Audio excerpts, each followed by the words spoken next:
Ada taipan di balik sponsor lokal Formula E. Anies buka tabir kemunafikannya. Ditulis oleh Niha Alif dari siwar.com.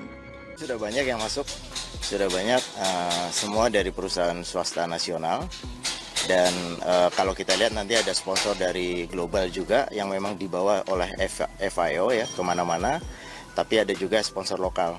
Dan kami bertanggung jawab untuk sponsor lokalnya. Alhamdulillah ini udah ada beberapa yang masuk. Ya, sejak awal saya juga sudah mengatakan bahwa Formula E ini banyak sekali masalahnya. Mulai dari transparansi anggaran yang tidak jelas, tender hingga sponsorship ini semuanya bermasalah.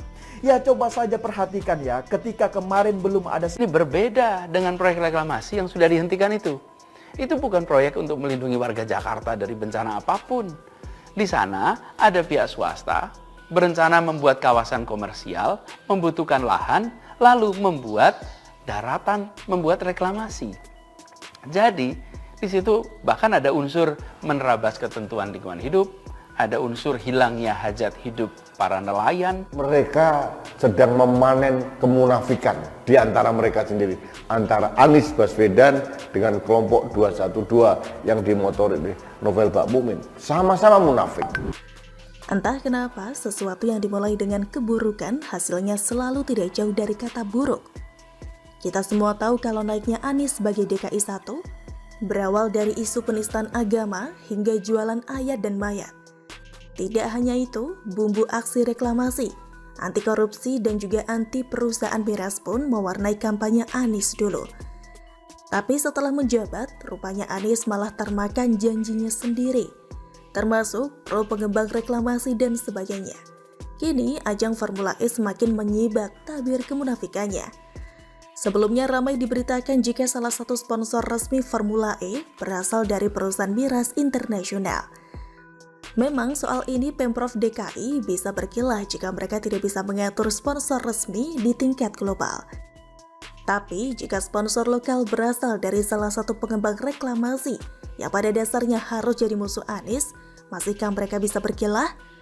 Akhirnya kita tahu satu persatu keburukan DKI 1 itu pun mulai terlihat. Seperti diberitakan Kompas.com, setidaknya ada 7 perusahaan dalam negeri yang menaikkan kerjasama untuk menjadi sponsor Formula E Jakarta yang digelar di Jakarta International E-Prix Circuit atau JIEC pada 4 Juni 2022. Benar, sudah ada 7 perusahaan lokal yang akan menjadi sponsor, kata Ketua Panitia Pelaksana Formula E Jakarta, Ahmad Syahroni di Jakarta International E-Prix Circuit atau JIEC Sabtu 28 Mei 2022. Syahroni menyebut 7 perusahaan dalam negeri tersebut yaitu retailer Gawai Erafone, Bank Artagraha Internasional, Hotel Discovery Ancol, Gulafit, Electronic City, Paprika, dan MS Gloforman. Syahroni mengatakan dari 7 sponsor tersebut setidaknya nilai kerjasamanya mencapai 100 miliar rupiah. Benar, nilai total 100 miliar rupiah. Nilai termasuk dari 7 sponsor tersebut, ujar Syahroni. Dari deretan sponsor lokal di atas, Bank Artagraha Internasional menjadi yang paling disorot netizen. Bagaimana tidak? Perusahaan ini di bawah naungan Tommy Winata, yang juga disebut sebagai salah satu taipan yang memiliki bisnis reklamasi. Kalau Anies konsisten dengan janji kampanyenya, harusnya ia malu menggandeng perusahaan milik Tommy. Kecuali memang Anies adalah salah satu pemimpin munafik yang menggadaikan moralitasnya demi meraih pucuk kekuasaan di ibu kota. Terlihat dari situs resmi artagraha.com, Tommy Winata menjabat sebagai wakil komisaris utama.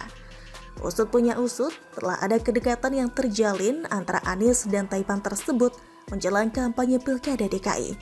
Meski Tommy membantah adanya pertemuan, pengakuan justru keluar dari mulut Anies sendiri. Apakah ini terkait reklamasi? Hanya Tuhan dan mereka yang tahu. Tapi beberapa media mainstream sudah memberitakan hal tersebut tahun 2017 silam. Seperti dilansir dari Kompas.com, selama beberapa hari terakhir Gubernur DKI Jakarta Anies Baswedan enggan berkomentar tiap kali ditanya mengenai isu pertemuannya dengan pengembang reklamasi. Kalau bukan memberi jawaban nanti saja, Anies biasanya hanya tersenyum. Selasa kemarin Anies akhirnya menanggapi kabar itu. Dia membenarkan bahwa pernah mengikuti pertemuan dengan pengembang reklamasi di kediaman Ketua Umum Partai Gerindra, Prabowo Subianto. Benar ada pertemuan, ujar Anies di Balai Kota DKI, Jalan Medan Merdeka Selatan Selasa 24 Oktober 2017 silam. Anies tidak menyebut secara rinci siapa saja yang hadir dalam pertemuan itu. Majalah Tempo edisi 22 Oktober 2017 melaporkan pertemuan itu terjadi pada Agustus lalu. Itu berarti sebelum Anies dilantik sebagai Gubernur Jakarta. Menurut Tempo, dalam pertemuan itu, selain tuan rumah Prabowo Subianto, ada 2 tamu Tommy, yaitu bos grup Artagraha, Tommy Winata, dan pemilik grup Agung Sedayu yang punya 5 pulau reklamasi, yaitu Richard Halim Kusuma. Wakil Ketua Dewan Perwakilan Rakyat Daerah Jakarta dari Gerindra, Muhammad Taufik, juga dilaporkan hadir. Masih menurut Tempo, Prabowo pada kesempatan itu mempersilahkan Tommy Winata menjelaskan tujuan pertemuan. Tommy lalu memulai percakapan dengan memperkenalkan Richard.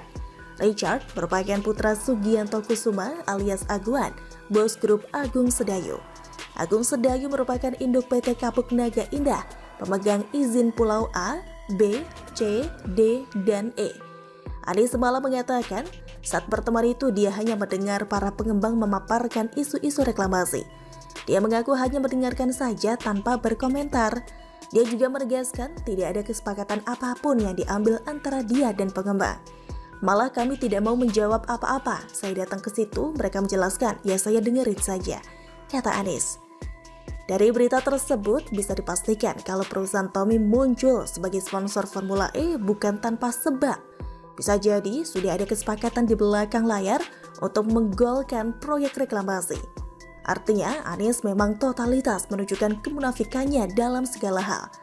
Harusnya pendukungnya malu menyindir BUMN yang tidak mensponsori Formula E, mengingat Anies tidak bisa dipegang omongannya.